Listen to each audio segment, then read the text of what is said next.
Hello, everybody. Welcome to another daily dose of gaming news and all that good stuff. And as always, also published on Rumble and on Patreon for access support. Any kind of news in the such or updates, I will usually go about on Twitter X. And tomorrow we'll have a Midnight Suns episode. Yesterday I did publish a little bit later, but I did publish a Midnight Suns episode there. Uh, just a quick reminder, got some active gameplay series, which is Midnight Suns. I got still here the VOD episodes from the live streams that I did with Elden Ring, including Shadow of the Earth Tree. Um, in the meantime, I will try to play around with some more demos and live streams again.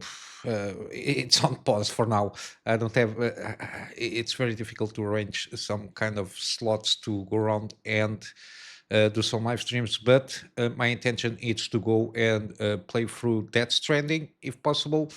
But yeah, that's the plan there. And then we got the complete gameplay series 4K, the most recent ones, and 1080p, the older ones, which were made before my 5-year break after I left the country and had no PC to play anything at all.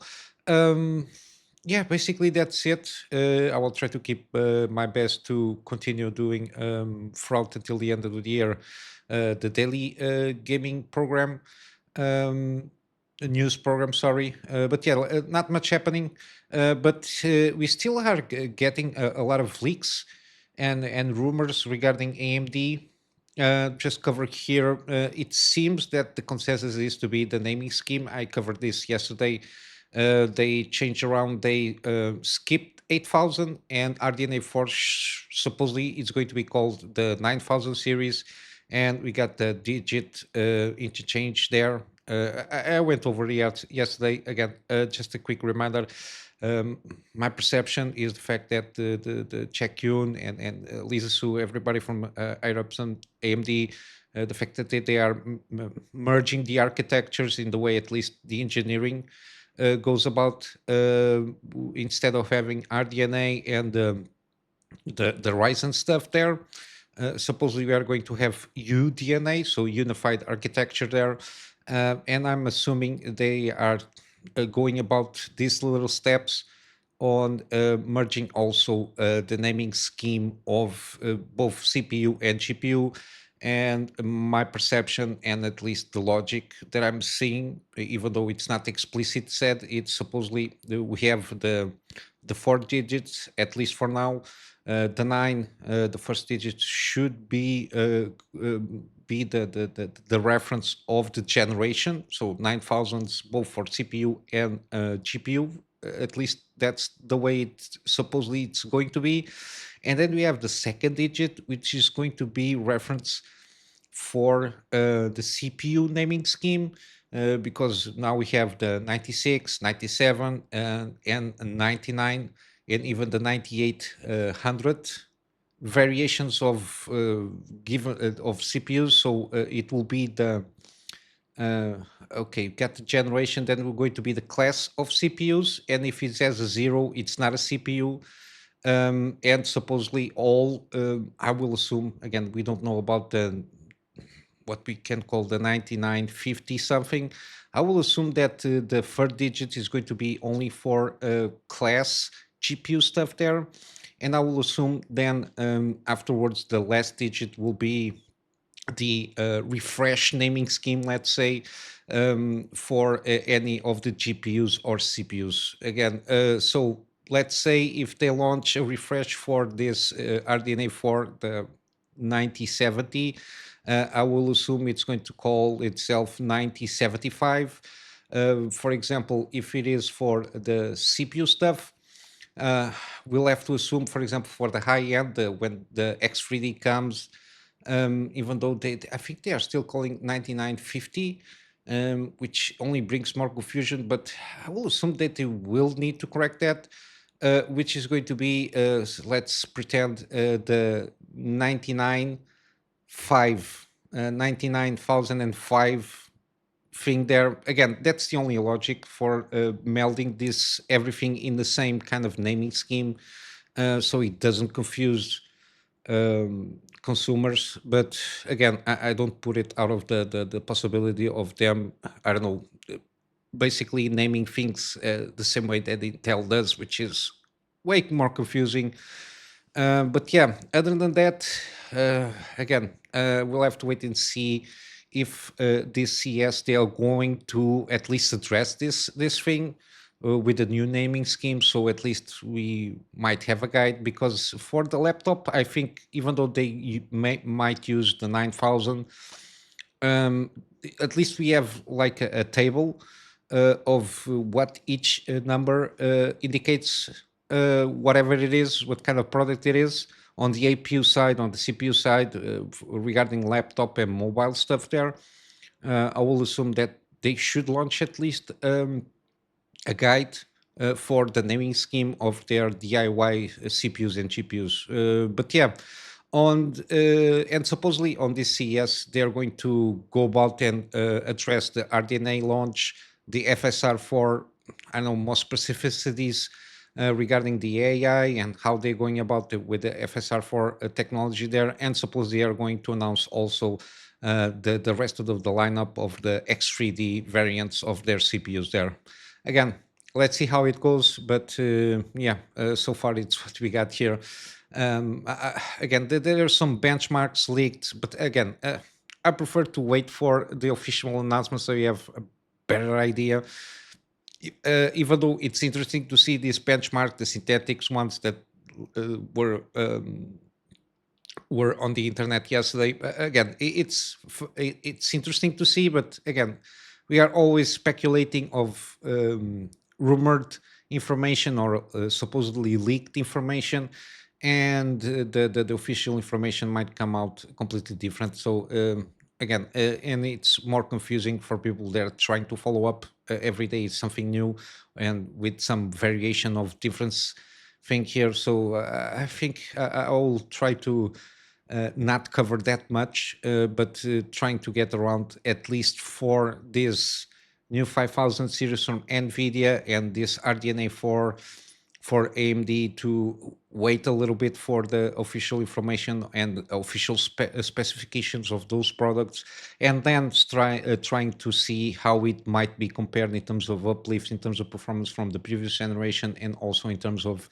what we might expect on the price bracket of those products, and see if there is any kind of uplift in terms of performance and value on those products there. But yeah, in terms of hardware, this is what I got for now. Uh, Stalker 2 has another patch that came out. I covered yesterday or 2 days ago, something like that. I don't remember, but it was very recently the 110 gigabyte patch that they did that transformed the game version to 1.1 and addressed around 1800 issues that the game had. There is another, I don't know, hot fix, let's say. And this one specifically is more in line for addressing shader compilation issues and some crashes that are happening regarding that shader compilation. Again, this is Unreal Engine 5. I don't like that much Unreal Engine 5 specifically on this kind of huge games, open world games, mainly because of the traversal stuttering issue that the engine has by itself. It's something that they still don't address, even though they are updating the engine since the 5.0 version. I think it's. I don't even think, or at least I didn't see anything regarding that. That even the engineering team behind Unreal Engine 5 can completely address that issue with the shader being with the shader compilation and also the traversal stuttering, which has some things to do with the shader stuff there. But yeah, they are trying to address this on Stalker 2 in this latest update or patch or hotfix, whatever you want to call it. Plus some small issues, trying to introduce a temporary solution to avoid crashes on shader compilation, which is very interesting by itself. And also addressing a few access violation error crash. I think it has to do something with memory or something like that. and some stuff with invert access options not being saved and the such. Again, I think it's trying to address more specific stuff there. But yeah, I think that the fact that it's almost 8 gigabytes, I think it's more about the shader completion stuff there. The fact that it's a little bit on the larger side, I think it has to do with trying to address that situation. And then we got Dead Space 4 was pitch from the original creators, but was rejected by EA. Go figure. Um, Again, I like very much the original Dead Space and Dead Space 2. I really enjoyed those games. Dead Space 3 was, I don't know, a lot of what we usually call corporate interference there on trying to monetize stuff there. We got some segments with co-op stuff, but then if you're playing alone, you get left out. You cannot play from the other side. You have to play those levels, let's say, or those areas in co-op, which is something that at the time I think EA was trying to get around and trying to monetize, trying to figure a way of monetizing that game, and it was too much action based. There was not a lot of horror. Was a lot about more the action and the shooting mechanics there. There was no suspense that much, and even in terms of the horror, cosmic horror, and it didn't have basically anything like that. And yeah, yeah, that weapon mechanics, yeah, even though they try to introduce a little bit more customization, again, I don't think it fits that well, at least for the Dead Space stuff. Even though, again, taking into account that Isaac Clarke is an engineer and all that jazz, but yeah, even though the setting seemed interesting, I think it was in another planet. I think you start the game with a flashback of something that happened on a planet, and then you eventually end up there with Isaac Clarke, if not mistaken. I think it was the main story beat in a certain sense there. But yeah, they deviated too much. I think it was basically corporate mandate to try to appeal for a larger audience, because by the fact that horror games, at least the perception is they are very niche, which they aren't. But yeah, this pitch for Dead Space 4, I think, was on the beginning of this year. And yeah, it's been 10 years since Dead Space 3, which is a long time ago. Yeah, of course, the Visual Games, which was the studio that started off, which had Brett Robbins, Glenn Schofield, and Christopher Stone. They closed in 2017, and they were I think at the time were making Star Wars project codenamed Red Tag. I think this, if not mistaken, this Red Tag was the bounty hunter stuff. I'm not sure, or the 1313. Again, I don't remember. There was some Star Wars projects that they were kind of teased. We got the 1313, which basically trying to kind of bounty hunter scheme there in terms of gameplay. But yeah, um, yeah, but yeah, they were shut down. A lot of Star Wars projects were shut down at the time, around that period of time, which is very odd. And I think even Hanny Hagwin, I'm sorry, I don't remember that well the surname, that was on Naughty Dog and went to, I'm not sure if it was which studio in EA, trying to work around on the Star Wars project there, but it was canceled eventually. Again, one of those things. Yeah, since the sorry, Dead Space 3, basically the IP was put on the back burner, on the shelf until we got the remake of the first game. Again, I played I did a gameplay series on the remake of Dead Space. Pretty good. Has the same feeling as the first one. Again, my main complaint is the transversal stuttering that we have on the game from time to time near usually doors that are going to open. I think the transversal stuttering has a lot to do with the fact that it's loading the rest of the scenario on the map, on the background, and we have these kind of issues there. Other than that, I really enjoy the game. And I do recommend when it's on sale. The only precaution that I leave people is that reversal stuttering will be reflected independent of the hardware that you have. At least from my part, it seems to be a consensus there. It's the traversal stuttering that it's a little bit jarring from time to time. But other than that, I really do feel that this remake does maintain the feeling of the first one with some more expansion on the story, because again, it's been at least 10 years since the Dead Space 3. So since 2008, everybody kind of is aware of Dead Space. So they did manage to open up some cool story branches there. They give a little bit more exposure on the story side of things, and on the lore. So removes a little bit the mystery, but again, it maintains the same feeling of the first game. But yeah, three of the original franchise creators, so as I mentioned, Brett Robbins, Glenn Schofield, and Christopher Stone, revealed that they actually pitched. And in this year, I will assume the beginning of this year. But again, EA didn't want anything to do with it.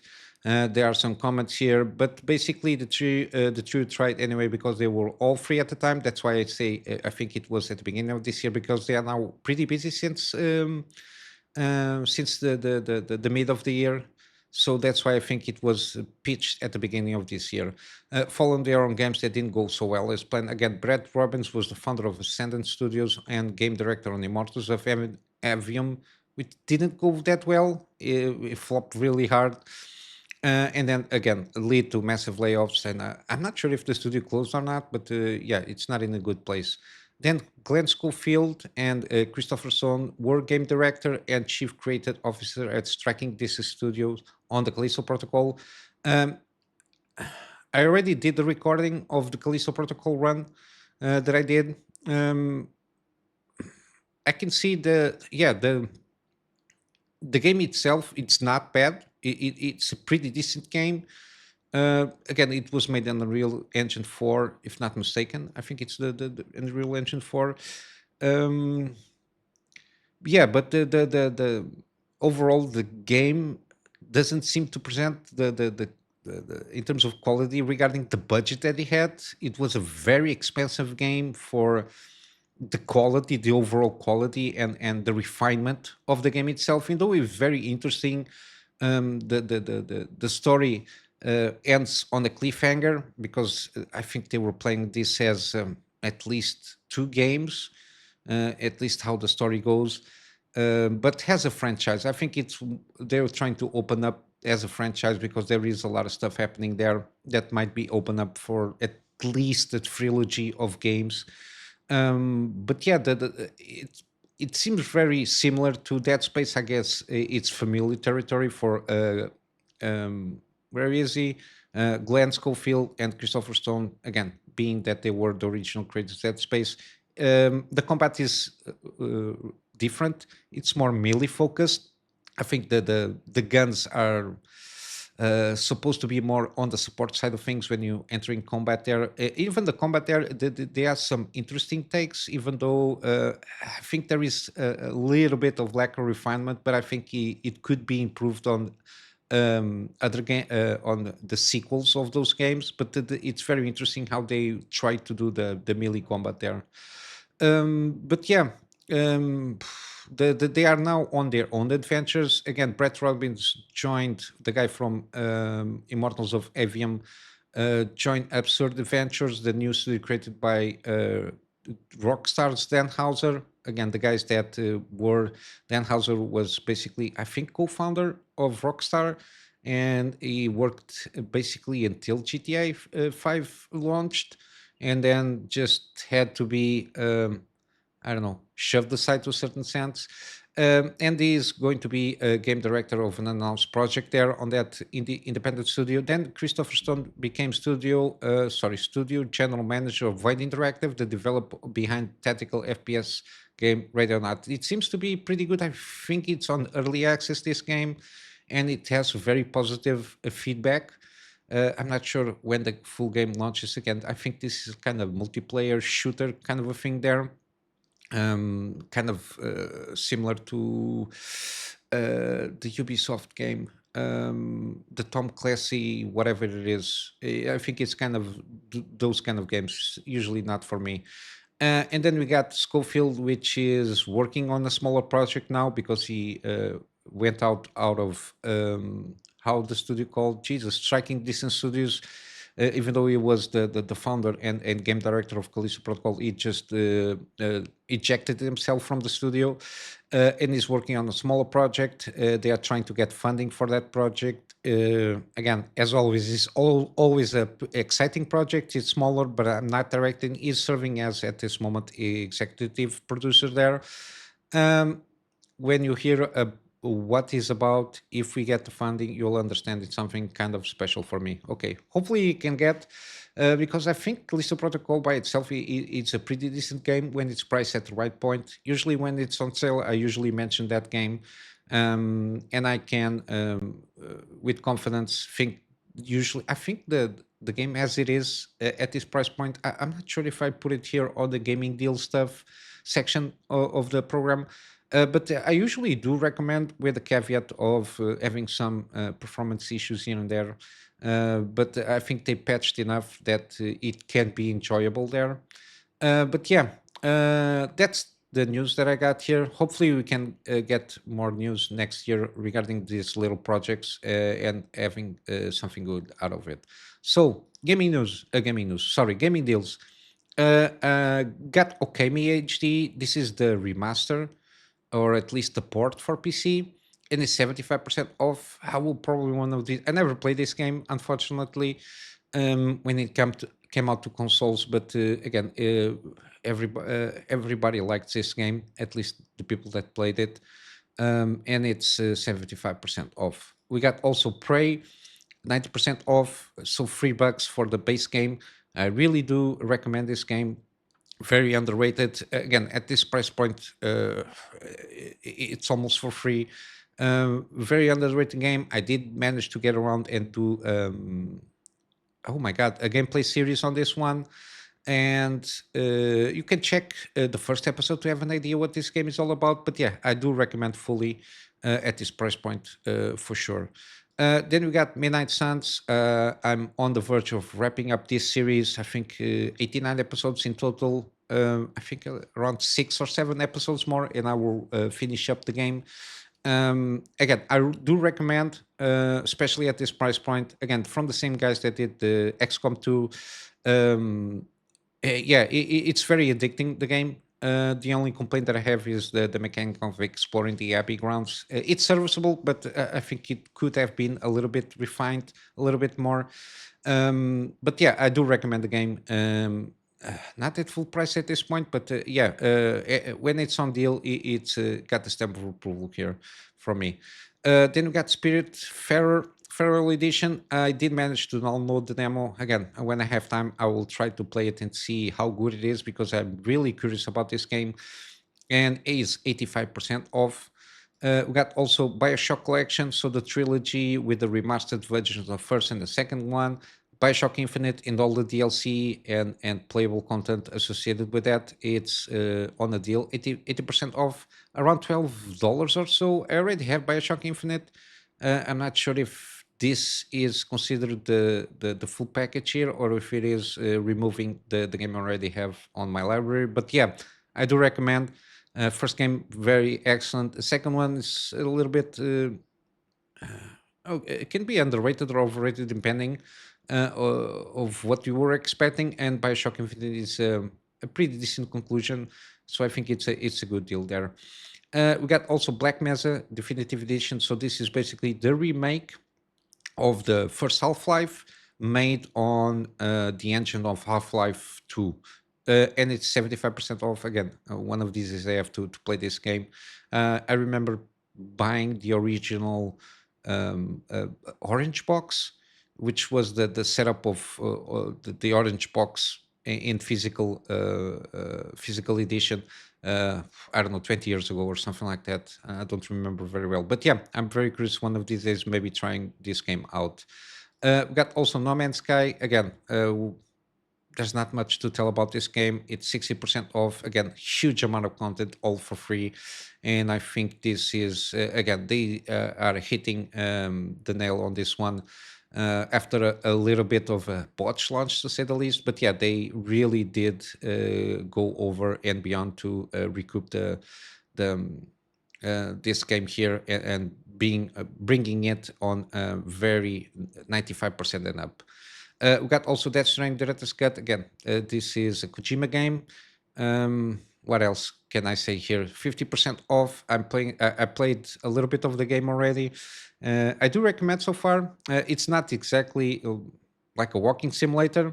It has some interesting themes that it tries to explore here that got my curiosity up, and I want to see more about it. Then you got Dredge, 50% off.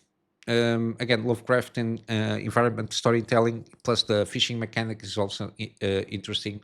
But yeah, 50% off. Got also Jusant, 50% off also. Again, climbing game kind of a thing here, but the art style and everything got me interested in seeing what this is about here. Got also Liza P, 40% off. DLC should come up very near in the future. I always get confused there, but I know it will come eventually. The DLC it's planned and it's locked for release. I just forgot when it is supposedly to come out. But yeah, if you like Souls, like let's say in the vein of, I think this is a more like kind of a Bloodborne. I think they focus more on dodge and parry. But yeah, excellent game. And then lastly, we got Pacific Drive. Again, this I like roguelike games. This has all the elements that it seems to be an excellent game. Very positive reviews, 94% around that, and 40% off. I think the deluxe edition is the best way to go about it because it has all the playable content and customization packs there.